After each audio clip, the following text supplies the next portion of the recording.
Hello everyone. Welcome back to yes officer JIBCIB YouTube channel. कैसे हो आप सभी? मैं हूं आपके साथ शिवम गुप्ता और आज के इस वीडियो में हम बात करने वाले हैं डिप्रिसिएशन की और अलग अलग मेथड्स की जिससे आप डिप्रिसिएशन को कैलकुलेट करते हो।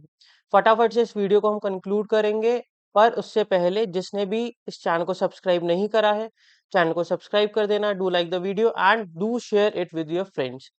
तो डिप्रिसिएशन का मतलब क्या होता है? What is depreciation? तो depreciation is nothing but it is an attempt कि आप जो कॉस्ट है आपके एसेट की उसको आप स्प्रेड कर रहे हो over it's economical useful life. एक एग्जांपल पहले समझते हैं। फॉर एग्जांपल, आपने कार परचेज करी थी। आपने कार परचेज करी थी 2005 में। क्या 2025 में उस कार की वैल्यू सेम है?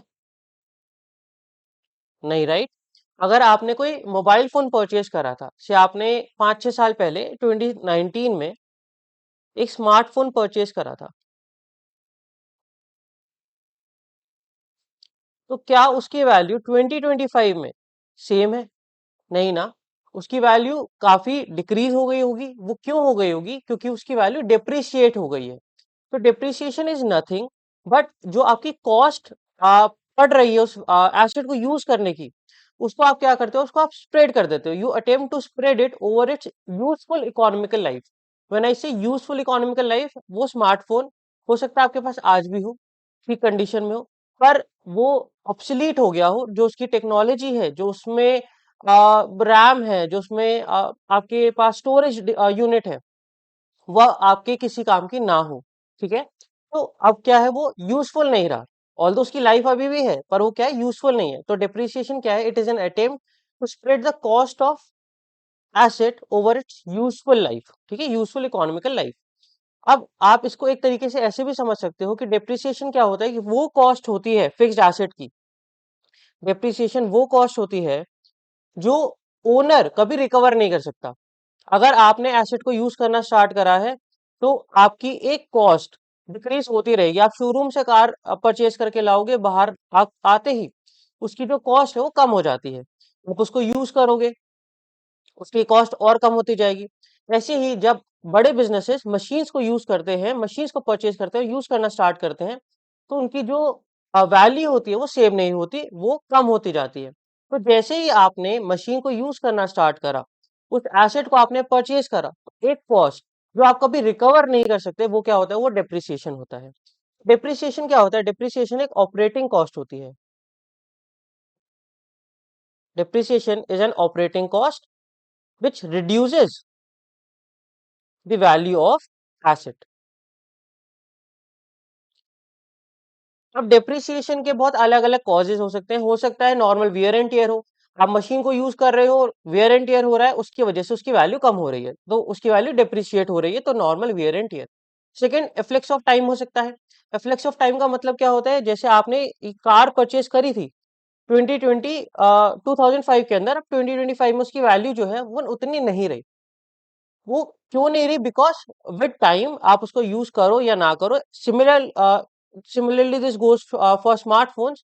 अगर आपने 2019 में परचेज करा है, 2025 में आप उसको यूज करो या आप उसको यूज ना करो, उसकी जो वैल्यू है वो कम होती जाएगी। तो because of reflex of time, या फिर ऑब्सलीट हो गया है अब वो टेक्नोलॉजी, या कोई नया प्रोडक्ट आ गया, उसकी डिमांड खत्म हो गई है। जैसे अब आप फ्लॉपी डिस्क यूज नहीं करते, आप सीडी यूज नहीं करते, आप डीवीडी यूज नहीं करते। क्यों नहीं करते? क्योंकि अब वो ऑब्सलीट टेक्नोलॉजी हो चुकी है। पहले जो आपके पर्सनल कंप्यूटर्स होते थे जिसमें 128 MB रैम होती थी, जिसको कहते थे ये तो बहुत ही अच्छा कंप्यूटर है, क्या आप वो कंप्यूटर आप यूज कर सकते हो? नहीं कर सकते, क्योंकि विद टाइम वो ऑब्सलीट हो गया है।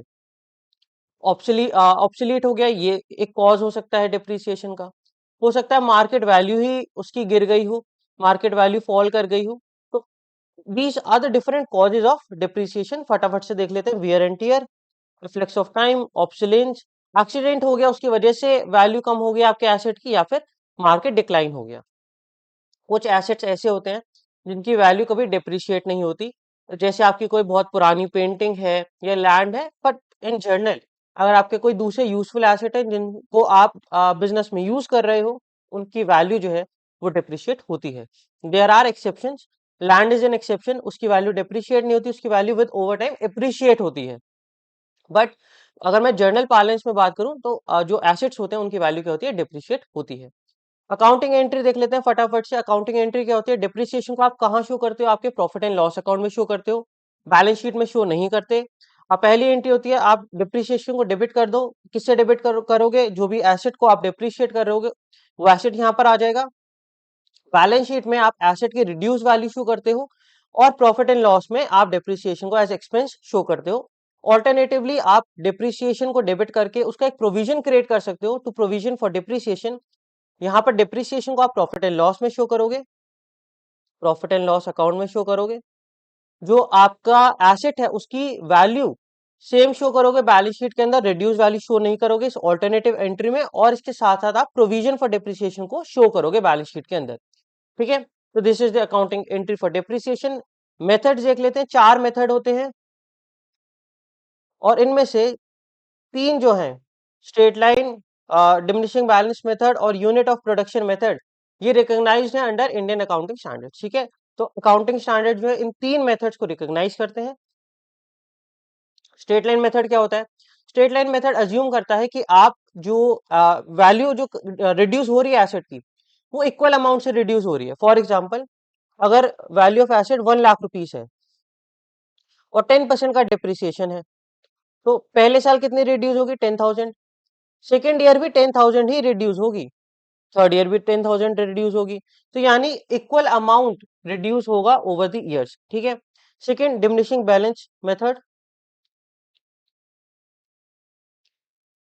डिमिनिशिंग बैलेंस मेथड में आप जो रिड्यूस करते हो वैल्यू, जो आप डिप्रिसिएशन लगाते हो, कॉस्ट ऑफ डिप्रिसिएशन लगाते हो, वो रेसिडुअल वैल्यू पे लगाते हो, residual value, not original value.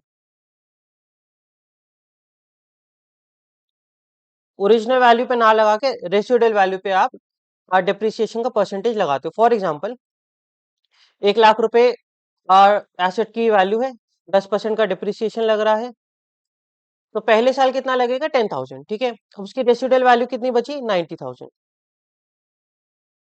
Second year कितना लगेगा, 9,000। रेसिडुअल वैल्यू कितनी बची, 81,000। थर्ड ईयर कितना लगेगा, 8,100। ठीक है, तो रेसिडुअल वैल्यू पे आप डिप्रिसिएशन को लगा रहे हो, आप ओरिजिनल वैल्यू पे नहीं लगा रहे, ओरिजिनल कॉस्ट पे नहीं लगा रहे। Third, unit of production method. Unit of production method कहता है कि जितना आप यूज करोगे एसेट को, उतना वो डिप्रिशिएट होगा, टाइम से इसका कोई लेना देना नहीं है। फॉर एग्जाम्पल, आपने एक मशीन परचेज करी जो 1 लाख पेन्स को मैन्युफैक्चर कर सकती है। ठीक है, तो आपकी मशीन कितने पेन्स मैन्युफैक्चर कर सकती है, 1 लाख। अगर वो 1 लाख पेन्स को मैन्युफैक्चर कर सकती है, अगर आपने पहले साल में 20,000 पेन को मैन्युफैक्चर करा, तो अगले साल वो कितने कर पाएगी, मतलब उसके बाद वो कितने कर पाएगी, 80,000 पेन्स को ही मैन्युफैक्चर कर पाएगी। तो डिप्रिसिएशन कितना लग गया उस पर, 20% का डिप्रिसिएशन लग गया। ठीक है, fourth, sum of years digit method. इसमें क्या होता है, जितनी भी आपकी इकोनॉमिकल यूजफुल लाइफ है एसेट की, उसका आप सम कर लेते हो। फॉर एग्जाम्पल, 10 ईयर्स आप यूज कर सकते हो किसी एसेट को, तो आप क्या करोगे, 10 + 9 + 8 + 7 + 5 + 4 + 3 + 2 + 1, this comes out to be 20, 30, 40, 50 और ये 55। तो 55 ईयर्स, 55 आपकी वैल्यू आ गई। सम ऑफ डिजिट कितना आ गया, 55। तो पहले साल में कितना डिप्रिसिएशन लगेगा, 10 + 10 डिवाइडेड बाय 55, तो which comes out to be रफली 18%, अप्रोक्सीमेटली 18%। अब 9 अगले साल कितना लगेगा, 9/55, तो ये कितना आएगा, लगभग लगभग 16% का आ जाएगा। 9/55 लगभग 16% का डिप्रिसिएशन आ जाएगा। तो आप क्या कर रहे हो, जो इनिशियल ईयर्स है उसमें क्या कर रहे हो, हाई डिप्रिसिएशन चार्ज कर रहे हो। Similarly 8/55 approximately 14%, right. तो आप जो इनिशियल ईयर्स है उस पे रेट ऑफ डिप्रिसिएशन जो ज्यादा है, तो धीरे धीरे कम होता रहेगा। तो this is all about depreciation and it method. I hope आपको समझ आया होगा। अब जो नवंबर अटेम्प्ट देने वाले हैं जेआईबी का, उनके लिए this is an important announcement.